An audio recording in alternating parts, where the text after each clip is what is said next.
morning, friends, and welcome to Monday Musings with the Blended Mama, gentle encouragement for busy women finding calm in the chaos. I'm Teresa, and this is a quiet place to pause at the start of your week. No pressure, no productivity lecture, just a few minutes of perspective and one small step you can carry into the days ahead. I'm really glad you're here today.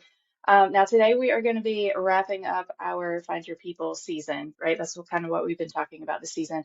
And if you've been following along, you know that, well, it's been a minute since I have published a podcast episode, and the last one was a special one, and it had been a minute before that one. So life has definitely been crazy here in the Stone household, and we've still been dealing with some additional unexpected health conditions with our son, and this season definitely did not go the way that I expected it to. So when I started reading the book and working with our book club and planning these episodes, I thought we would spend this entire season talking about friendship, making friends, building community, finding your people. And what I didn't know was that life was about to give me a completely different lesson, right? A lesson about what happens when you actually need your people. And if there's one thing I've learned over the last couple of months, it's this: the people who show up matter. And that's kind of the lesson I'm carrying with me as I close this season. Because at the beginning of the season, I really thought that finding your people meant finding more friends that you could hang out with, whatever. I definitely thought it was about deepening friendships, right? Building those deeper friendships, expanding my circle, creating community. And those things absolutely matter, especially in this season of life, right? My kids are older. Life looks way different than it did 10 years ago.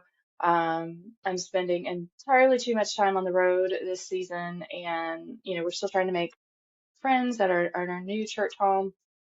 And if you've been listening to the podcast this season, I've talked about how friendships in adulthood require intention, right? They don't just happen the way they used to when we were kids and growing up and you were around all the same people all the time. And it's just different whenever you're an adult in the real world, right?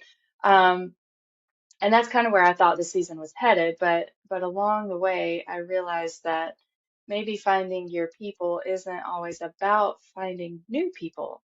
Maybe it's also about recognizing the people who are already there, the people who have been quietly building that trust with you over time, the people who notice, the people who care, the people who show up, right? So over the last couple of months, my son had two serious medical incidents. One that resulted in a car accident that was really bad. And the second was honestly scarier in a lot of ways. And while we are definitely incredibly grateful that he's here, he's recovering, that accident and those incidents led to us discovering some underlying health issues we didn't know they existed. We're still working to figure out how to treat them and how to really help him recover long term. We were suddenly spending long days in the hospital. I think we spent half of May in three different hospitals, right? So talking to doctors, definitely running things through ChatGPT because it's a lot of words I don't know, friends. And I did not rely on ChatGPT, so let me just also make that clear. I used ChatGPT to help me form the questions to ask the doctors. So there we go. But talking to those doctors, waiting for answers, making decisions, navigating all this uncertainty about today, tomorrow, 10 years from now, just a lot of uncertainty. And while my husband was right there with me through all of it, some other things became very clear, and that was that we still needed our village. And I can't say it was like a huge surprise because I have always believed that it takes a village to raise a family. But it just became much more obvious that we definitely needed our village, even in this weird transition season that we're in. And I will say, I never felt alone. Like I said, my husband was right there, but I absolutely needed support outside of him and me in the hospital, right? And if I'm being honest, that part was really hard for me because um, I definitely struggle, and this was probably I knew it. Again, I knew the things, but like it just highlighted to me that I struggle to ask for help. I don't want to inconvenience people. I don't want to be a burden. I don't want to interrupt someone else's day.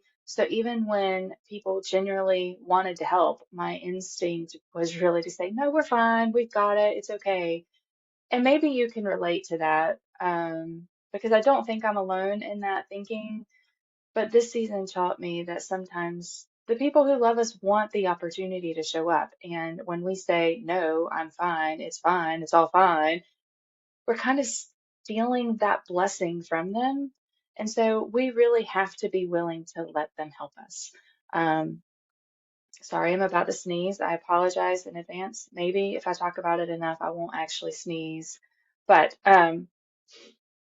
we'll see. I think I talked about it enough. Um, but going back to my story, so one of the things that I will never forget about this um, challenging season of life is how many people stepped in without needing instructions, without me asking even, right? Nobody asked for a spreadsheet, nobody needed a detailed list. They knew that we needed help. They knew we were tired, they knew we were worried, they knew we were spending long days at the hospital, and they showed up. So we had friends who took care of our pets when we couldn't be home. Now I did have to call and ask, right? But it's like no question, drop whatever. They went and took care of the pets. And if you're a pet person, you know how much that means, right? Because when life feels upside down, topsy-turvy, somebody still has to feed the animals, change the litter box, right? Somebody still has to handle the normal life for the pets. And having people who stepped in and removed that burden meant more to me than I can really explain. We had meals delivered, gift cards showed up, messages, prayers. My brother and his family drove hours just to spend a few minutes visiting my son, right? Friends who were checking in consistently. And I'm sorry if you ended up on the text message update chain, like it wasn't a mass one, but if you ended up on the list somehow, I'm sorry you just got the copy paste update. And if you weren't on there, I apologize. It was definitely not on purpose. But we had those people that were checking in, not because they had to, but because they cared and they wanted to let us know that they understood. And then I had a group of my online besties who sent coffee money, and I still probably get a little bit emotional thinking about it. And I'm not a super emotional person. I don't cry very often, but I almost cried. Um, yeah, there might have been a little leakage there. But anyway, so some of my planning besties basically sent money specifically so that I could grab coffee while we were at the hospital. And yeah, that meant so much to me because of what it represented, right? It represented these people who saw me. They realized I wasn't sleeping. They realized I'm probably not taking very good care of myself. And they knew that I was focused on everyone else. And so they thought about me, and that mattered to me so much. So, of course, I immediately sent them thank you messages because I really was just overwhelmed by the kindness of that small task, right? The thought, the care behind it. It didn't matter how much it was, right? But just that they thought about me whenever I was taking care of my son. And that was the reminder I needed that I wasn't carrying all of this alone. And that is really what community looks like, right? So sometimes it's not these big dramatic gestures. Sometimes it's simply somebody saying, I see you and you matter. So if you ask me today what community means, my answer is different than what it was a couple months ago, right? Community is, to me, the people who show up in the little and the big ways without you having to say a word, right? They just know. They know you need some prayer. They know you need encouragement. They know you need a meal. They know you need someone to take one thing off of your plate and they can take that on. They know that you need a reminder to take care of yourself. The community isn't always loud.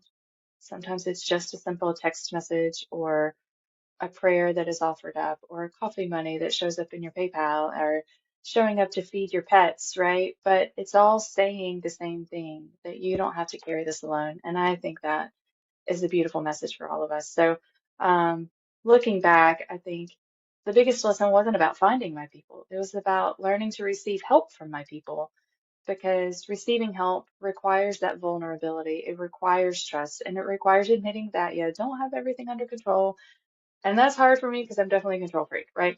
So it's not always easy. And if you're like me, it's definitely really hard. But this season reminded me that Community isn't always built in hard season, but it can also be revealed by hard seasons. The people who show up matter, and those hard seasons reveal who those people are. The people who show up matter. That was the big thing for me. The people who call, the people who pray, the people who bring food, the people who send the text messages, even if it's at 2 o'clock in the morning, because I was definitely still awake. Um, the people who quietly help carry part of the load, those people matter. So, if you have your planner or your journal nearby, I want to encourage you. Now, if you're like me, I'm about to start a new one. Let me show you. This is my new one. It's gorgeous, and I'm super excited about it. So I'll be starting this one this week, which means I'll be changing it out with the into my planner cover.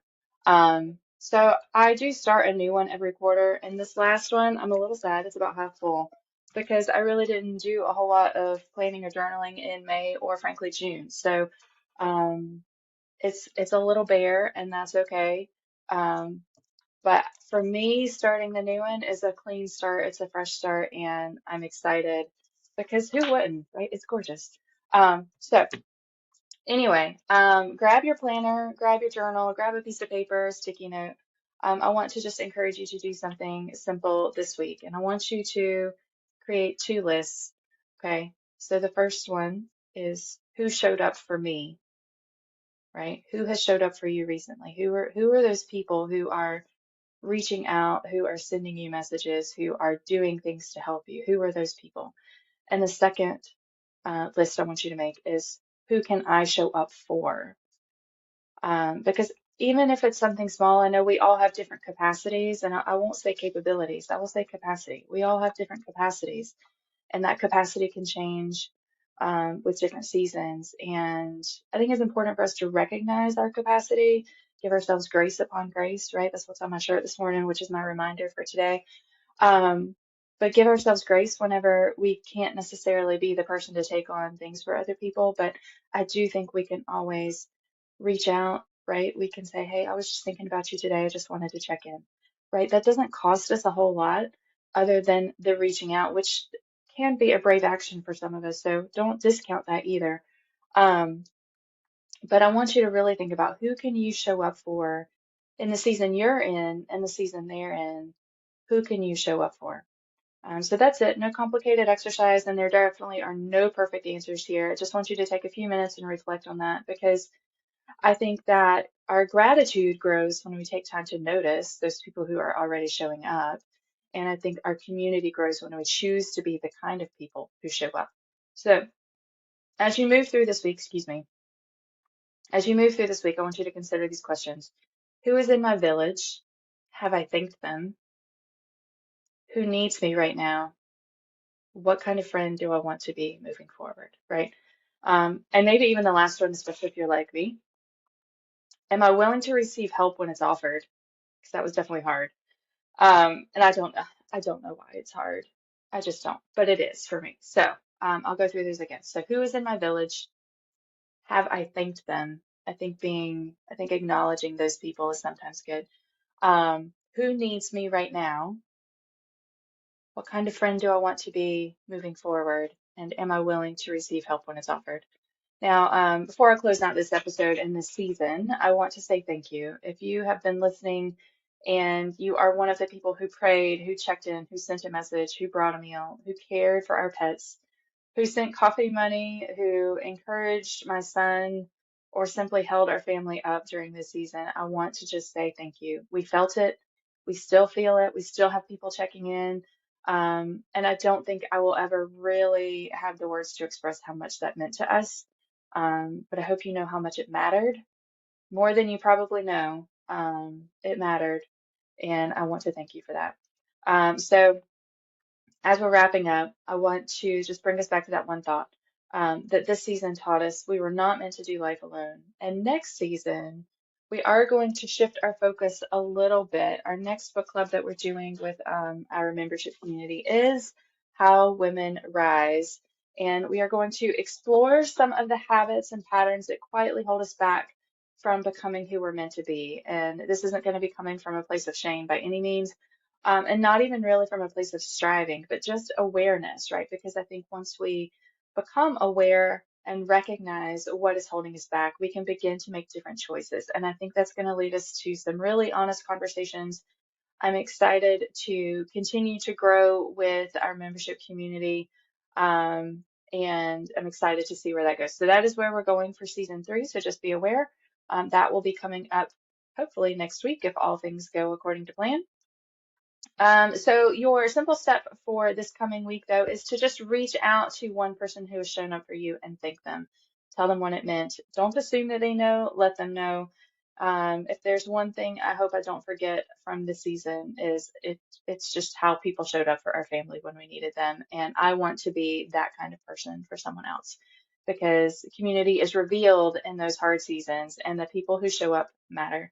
Thank you so much for spending part of your day with me today. If you have enjoyed this episode, I would love for you to continue to follow along with us. So make sure you subscribe to the podcast so that you don't miss next season.